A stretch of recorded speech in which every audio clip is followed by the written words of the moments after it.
ہمارا کوئی کام نہیں بنتا تھا کہ ہم روس کے خلاف اس وقت جنگ میں شامل ہوتے، لیکن ہمیں پیسے چاہیے تھے.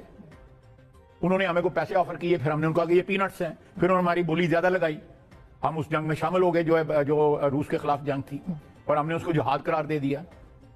اس کے بعد دوسری جنگ آئی، اس کے بعد پھر ہمیں پیسے ضرورت تھے، اور اس ڈکٹیٹر کو بھی اپنے دوام کی، اپنے اقتدار کے دوام کی ضرورت تھی. دوسرے ڈکٹیٹر کو جنرل مشرف کو بھی اپنے دوام کی، اقتدار کے دوام کی ضرورت تھی. ان کے لیے گارنٹر جو ہے امریکہ تب بھی بن گیا، اب بھی بن گیا دونوں جنگوں کے اندر. اب آپ ایک اور آپریشن لانچ کرنے جا رہے ہیں.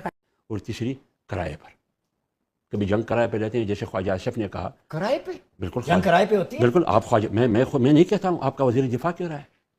آپ اس نے اسمبلی فلور پر کہا ہے، میڈیا پر کہا ہے کہ ہم نے فلان جنگ کرائے پہ لڑی ہے. اس کا مطلب یہ ہے کہ آپ کی کمانی کا ذریعہ صدقے، خیرات، قرضے کے علاوہ کرایہ بھی ہے، وہ بھی جنگ پر، خون خرابے پر. جہاد وہ کرائے؟ یہی حوالہ انہوں نے کہا. میں تو نہیں کہہ رہا ہوں، وہ کہہ رہا ہے. میں تو نہیں کہہ رہا ہوں بھائی، میں نہیں